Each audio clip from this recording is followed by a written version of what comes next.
आज के इस नए एक्सप्लेनर में हम एक ऐसे विषय पर बात करने जा रहे हैं जिस पर अक्सर बहुत सी भ्रांतियां होती हैं।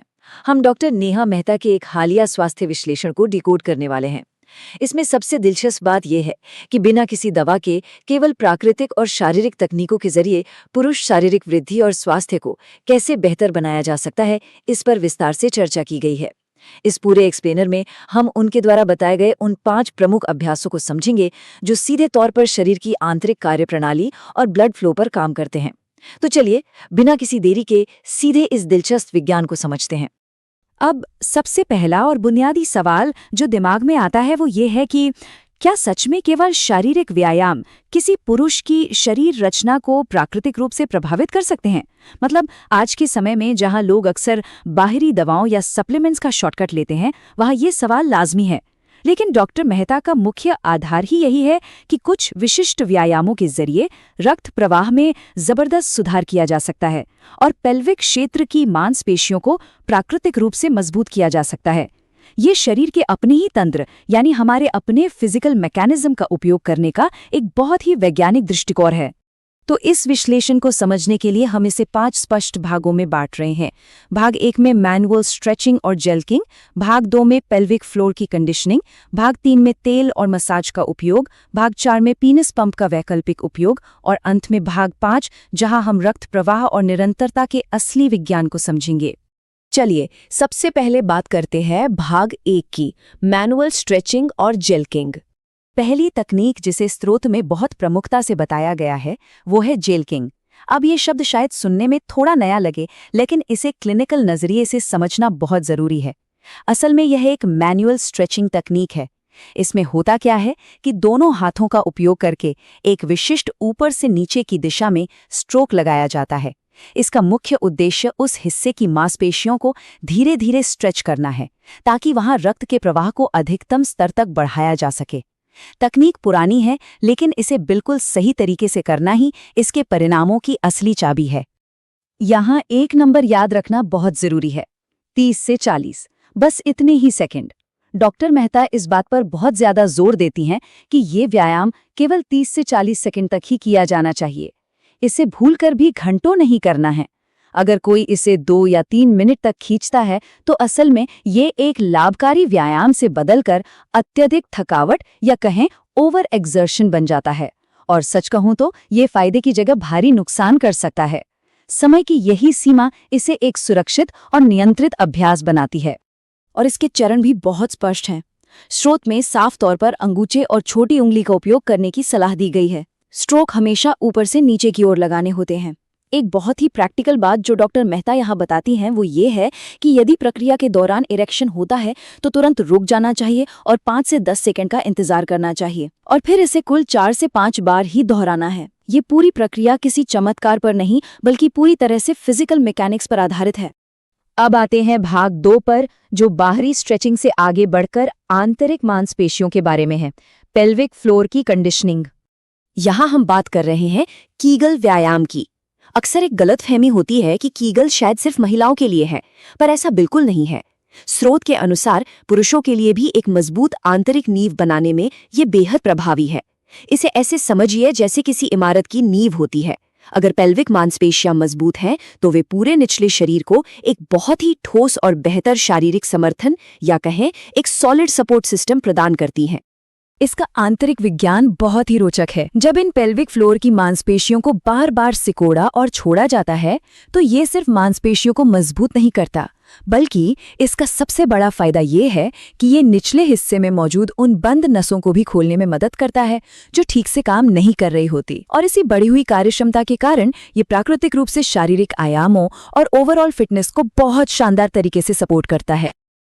चलिए आगे बढ़ते हैं भाग 3 की ओर, जहां हम बात करेंगे दैनिक बाहरी पोषण की, यानी तेल और मसाज का उपयोग। यहाँ जो सबसे बड़ा टेकअवे है वो ये है कि इस मसाज को कोई क्विक फिक्स या जादुई उपाय बिल्कुल नहीं समझना चाहिए। ऐसा नहीं है कि बस 3 महीने का कोई कोर्स किया और काम खत्म। नहीं, बेहतर और स्थायी परिणामों के लिए इसे बिल्कुल रोजमर्रा की आदत बनाना होगा, ठीक वैसे ही जैसे हम रोज ब्रश करते हैं या नहाते हैं। ये लंबे समय तक निरंतरता या कंसिस्टेंसी बनाए रखने के बारे में है।